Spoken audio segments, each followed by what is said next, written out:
Hello, my name's Scott Davis. Welcome to New World Birth. This is the weekly neutrino forecast for September 28th to October 4th of 2014. And on September 28th, we have the sun. We can see it more here as this black circle with a dot in it. It's in Libra, and it's in the 18th hexagram, which we can see the stacks of lines associated with the 18th hexagram. And they are numbered from bottom to top, and the 18th hexagram goes yin, yang, yang, yin, yin, yang. And then the 18th hexagram is mapped to an opening in an energy channel called a gate, which here we have the 18th gate of correction, work on what has been spoiled, the vigilance and determination to uphold and defend basic and fundamental human rights, located in the splenic center in a collective logic energy path in the understanding circuit called the channel of judgment, a design of insatiability that connects to the 58th gate of aliveness. The joyous stimulation is the key to joy. And I found human design to be amazingly accurate in describing the person, that I use it as my primary tool when I provide readings. And we have the following activated gates on September 28th. We've got the sun in the 18th gate. The earth is in the 17th gate. The north node is in the 57, with the south node in the 51. Mercury is in the 50th gate. Venus is in the 6th. Mars is in the 9, and then we've got Jupiter in the 7, with Saturn in the 43, and then Uranus is retrograde in the 21, Neptune's retrograde in the 55, and Pluto is newly direct in the 38th gate. Now, obviously, not every gate activation forms a channel, but this information can be very helpful if you know your own human design chart, because some of these transits will form channels with potentials in your personal body graph. And you can get your human design chart by going to jovianarchive.com and clicking on the button that says Get Your Free Rave Chart, and then entering in your birth information. So the neutrino forecast is just a weather report. And no matter what the weather is, your individual strategy and authority is the correct choice to have an authentic experience regardless of the program. As Ra Uru said, whatever the weather's going to be, you have your neutrino umbrella. As long as you're experimenting with your strategy and authority, the weather is for your pleasure. And as we begin the week, we have no channel definitions due to the transit field. We're going to be looking at the sun's Ravi-Ching line values daily, because 70% of the neutrinos we receive come from the sun. And as Ra said in Living with the Program, the lines of the day, when talking about these daily shifts of line values, he said we can always take advantage of the themes of the day. If your strategy and authority does not lead you in that direction, you can always just notice how the program is affecting others in your environment. So let's get started. On the 28th, we have at the beginning of the day, the sun is in the second line of the 18, which is a terminal disease, the recognition that what has been spoiled is irreversible, exalted acceptance and strength derived from faith in spiritual regeneration, the acceptance that there is no potential for correction, detrimented the futile raging against the wind, the refusal to accept that there is no potential for correction. And second line, is about it's the hermit, so it's about waiting for something, waiting to be called. People tend to be more internally focused, stuck on what's happening in their own life. So it might not be a great day to have a large social event, because folks are going to be more likely to want to stay at home. Later on the 21st, the sun moves into the third line, so up into the line of the martyr. Again, 18th hexagram. The shift happens at 7:14 p.m. Eastern Daylight Time, and the times I'm going to give you are all going to be Eastern Daylight Time, so you want to convert that to your local time zone. The third line of the 18th hexagram is the zealot. the energetic obsession to clean house. Exalted, the disillusion of old forms at an acceptable price. An obsession with correction and its critical potential. Detrimented, rigid judgment that creates as many problems as it solves. An obsession with correction that does not bring satisfaction.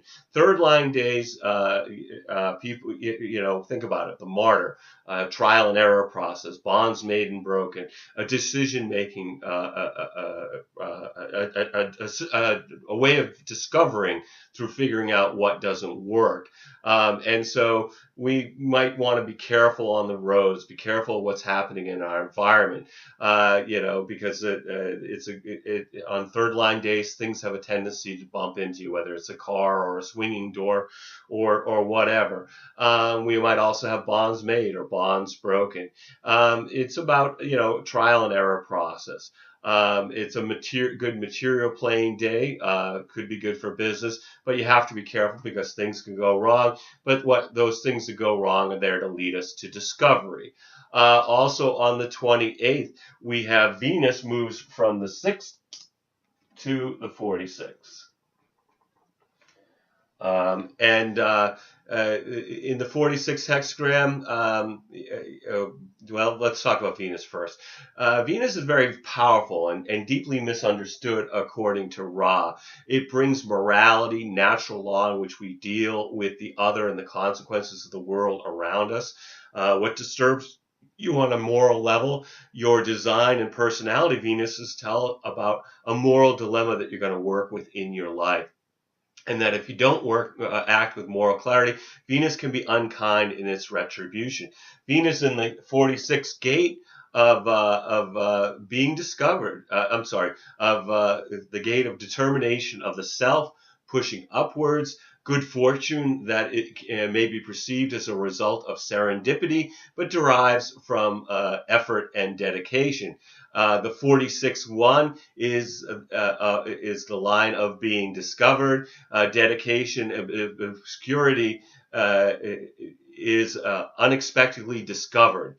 Exalted, art for art's sake. Any creative endeavor that is self-fulfilling sooner or later is recognized. The potential for creative success through dedication.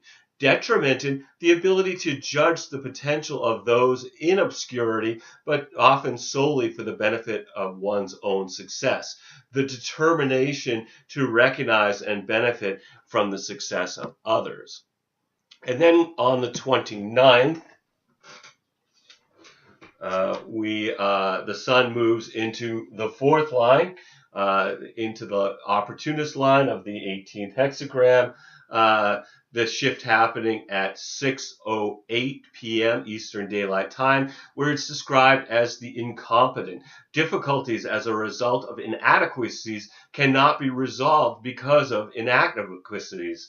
Exalted, given this negative position, survival through suffering, the inability to correct and its potential for suffering, detrimented, indecision and anxiety, and no escape from misfortune, the demands of correction and its potential to generate anxiety. And fourth line days, we're moving from the lower trigon, first, second, and third line, which are more introspective and inward looking in their energy, to the upper trigon, fourth, fifth, and sixth, which is more looking outward. Fourth line themes are friendship, companionship, networking. So fourth line days are good for social interaction. People are more open to networking and to being friendly and social. Okay, and then on the 30th. On the 30th, the sun moves into the fifth line of the 18th hexagram, the shift happening at 5:02 p.m. Eastern Daylight Time. The sun in 18:5 is described as therapy, the strength to recognize a problem and to accept that it is beyond one's power to solve alone. Exalted, the wisdom to both seek and provide guidance, the potential for correction and judgment through relationships. Detrimented, the mental patient, chronic instability and potential madness. where relationships cannot assist in correction, the potential for mental instability. And the fifth line, this is the line of the heretic. And so things that we see with the heretical line is certainly suspicion, but also universalization, with something that can leak out and spread like a virus, whether it's a YouTube video or a Facebook posting. There's a great deal of suspicion and paranoia associated with the fifth line day, which can impact the nature of relationships. Projection and seductions are also themes of the fifth line day. Also on the 30th, Mars moves from the 9 to the 5.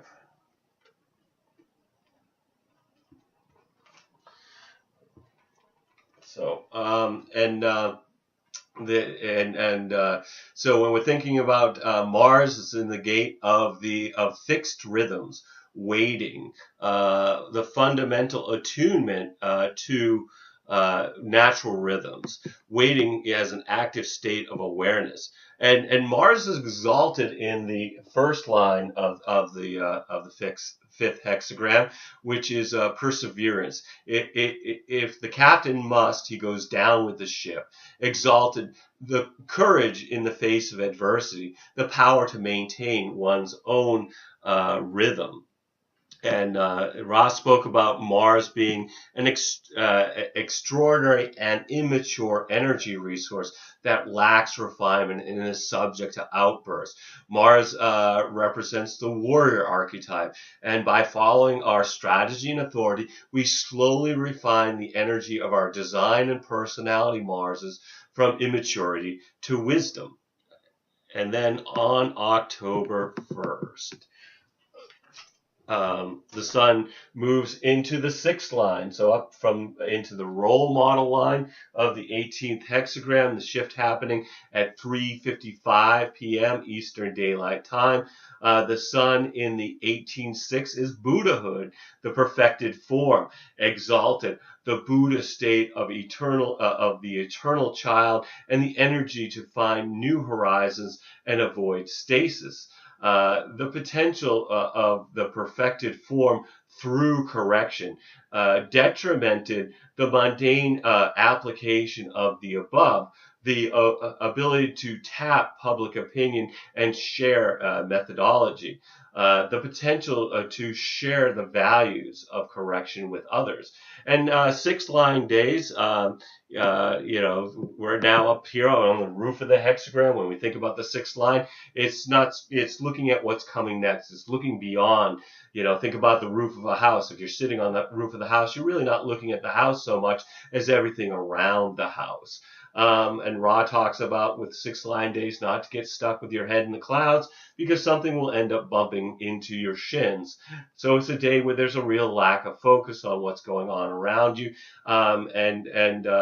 Folks may not looking beyond their immediate environment. They're looking beyond their immediate environment, and so there could be certain dangers of not seeing a car coming, not seeing a bill coming, those type of things. And then on October 2nd, the sun moves from the 18 to the 48, and with that, the Earth also moves from the 17, where it's joining Uranus now in the 21st hexagram, and this is the gate of the hunter-huntress, fighting through the justified and necessary use of power in overcoming deliberate and persistent interference. And this shift happens at 2:48 p.m. Eastern Daylight Time. The sun in the 48th gate of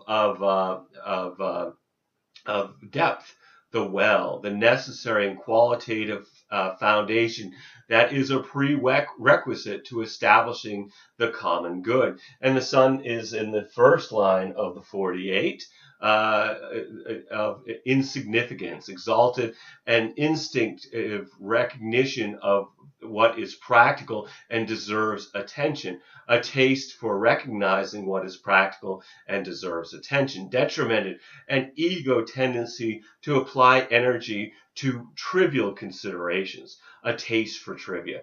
And first, second, third line days, so now we're down in the lower trigram again, where people are looking more inward, they're more absorbed in their own process. The themes of the first line day are it's a day of fear or anxiety that needs to be investigated. So it's a day to study, not necessarily to act, a day to look into things, not necessarily to jump.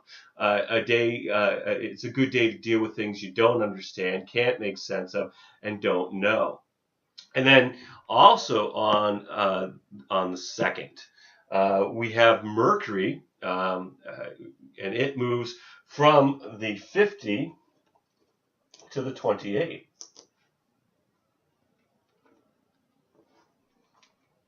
Which and brings this definition.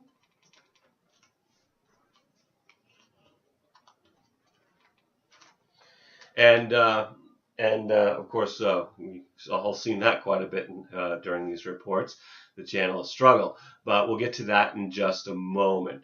And we have Venus. Venus is also moving from the 46 to the 18.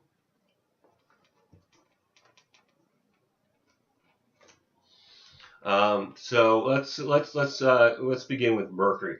Mercury is the messenger of the gods. It's communication, it's expansion of human consciousness through communication, and not just as words, but also as music. And what do we need to communicate in life? Well, we communicate the message of our design Mercury for the medium of our personality Mercury.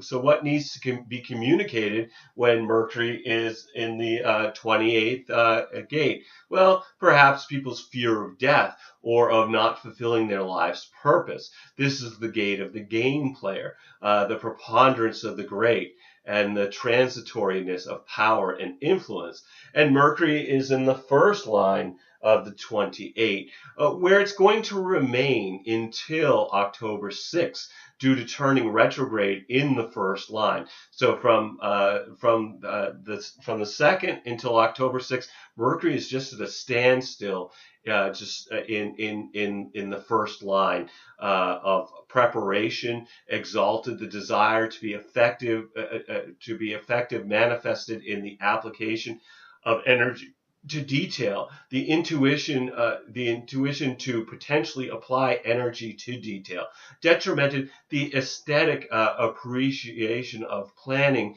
that may have no real application, and intuition for detail without the potential for application. And then also on the second, we talked about Venus moving down into this 18th gate. In human design, Ra talked about Venus being very powerful, deeply misunderstood, and basically that we're talking about morality here. And Venus in the 18th gate, this is the gate of correction. Work on what's been spoiled, the vigilance and determination to uphold and defend basic and fundamental human rights. It's in the first line of conservatism, the adherence to traditional patterns despite and or in spite of changing circumstances, exalted gradual modification to avoid eventual upheaval, the potential to correct through gradual modification, detrimented the patriarch whose rigidity guarantees deterioration, the potential to refuse to correct. And with Mercury in the 28th gate and Pluto in the 38th gate, we have the channel of struggle, which will be affecting us until October 6th. This brings experiences where we struggle against overwhelming odds. It's through this archetypal hero's journey of fighting for our purpose that empowers others to stubbornly fight for what holds meaning for them. This is about empowerment that comes from being who we're meant to be instead of following the conditioning of our families, schools, religions, and governments. And it's said to be deaf. So we don't hear the other and become distracted from our authentic path. For folks without a defined root center, this definition of through the transits of this channel defining the root center can bring pressure. And then the defined splenic center brings intuition and well-being. Ra warned that for non-splenic people, they may let go of something that is good for them during a transit that defines the splenic center. And as individual circuitry, this definition brings melancholy, which should really be used for some type of creative activity. And then on the third, the sun moves into the second line of the 48. And this shift happens at 1:40 p.m. Eastern Daylight Time. The sun in the 48-2 is described as degeneracy, exalted, the awareness that to successfully establish a new form, one cannot neglect the most positive attributes just to accommodate inferior elements. A confidence in awareness to resist inferior influences. Detrimented, the misguided urge for harmony that degenerates when associated with inferior values into decadence. A lack of confidence in awareness that invites interference and decadence. And earlier we talked about the second line being, the hermit and waiting for the call. And again, lower trigram is more of a day when people are more focused inward from the transit field. And then on the 4th,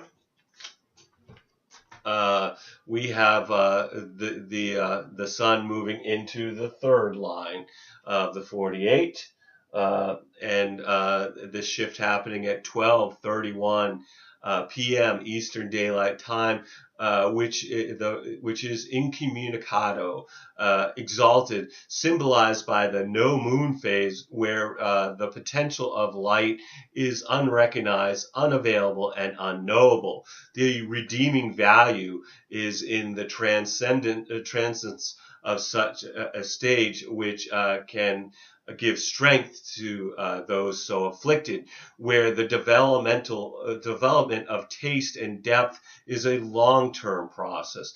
Detrimented, the profound anxiety when a profound intelligence is forgotten in the wilderness. The tendency in a long-term process, development of taste and depth, to anxiety. Third line days, again, we're in the line of the martyr, so being careful of what's going on in your environment, that things bump into you or go wrong, but ultimately that is there to bring us discovery.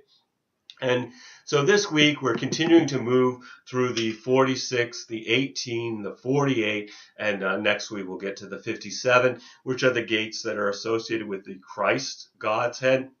Which was covered in last week's offering. So no matter what energies are conditioning you during the week, remember this experience is about being a passenger, riding in a vehicle that's being driven by the magnetic monopole. So enjoy the scenery. Let the vehicle take you where you need to go through using your strategy and authority. Every single day we have is a blessing, no matter what the dramas that beckon to distract us. We're all here just giving the performance of our lifetime on the world stage, uh, just take some time out to observe the play, observe your movie, as well as acting your part by remembering that you're a spiritual being that's having a human experience. I want to thank you for checking out New World Birth. And the next segment of the weekly Neutrino Forecast will be for October 5th of 2014. It should be available on the 4th when we'll continue to look at the influence of the heavenly bodies as they transit the sky and the hexagrams of the I Ching. You can check us out on Facebook or Blogger or YouTube. And I encourage you to share this this information as videos or as text as widely as you choose. I'm going to be discussing the transits of October 2014 and providing some short 10 to 15 minute human design readings to the participants of the Earth Needs Rebels show on Truth Frequency Radio on Wednesday, October 1st. The show starts at 1 o'clock p.m. Eastern Daylight Time. I come on at 1:30, and the show goes to 3. And you can get access to the show by going to truthfrequencyradio.com. Go to the Earth Needs Rebels page, and then just get into that chat space to message with Katie, or you can send her a personal message if you'd like to send her your phone number, and they'll call you for free anywhere on the planet to bring you live onto the show. Anyway, I also invite you to contact me at newworldbirth@yahoo.com if you have any questions or wish to schedule a reading. And if you've been thinking about getting a reading, please contact me. I would love to provide you a reading during these uncertain times. You'll need to either be able to call me in Maine in the USA, or we can connect with Skype to receive your reading. And these are really pretty epic readings that go from 2 hours, sometimes 3 hours, sometimes even longer. And they're full of information, just like these reports, just dense information all about you and what's going on in your life.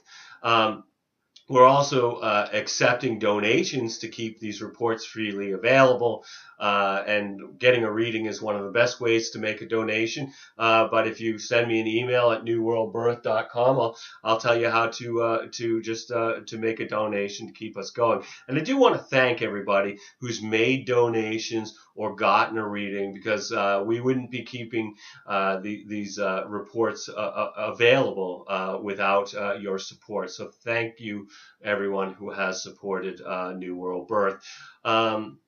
So let's see. Anyway, as always, I'm blessed that you've taken the time to connect with my passion for all of these ancient mysteries and their application to our journey during this incarnation. The light in me honors the light in you. Namaste, in Lakesh, and as Ra would say, love yourself. And again, really grateful that you've taken the time to connect with the weekly message here. And I look forward to connecting with you in a future video, or perhaps on the radio show, or in a reading in the future. Anyway, thanks for everything, and all my best to you and everybody.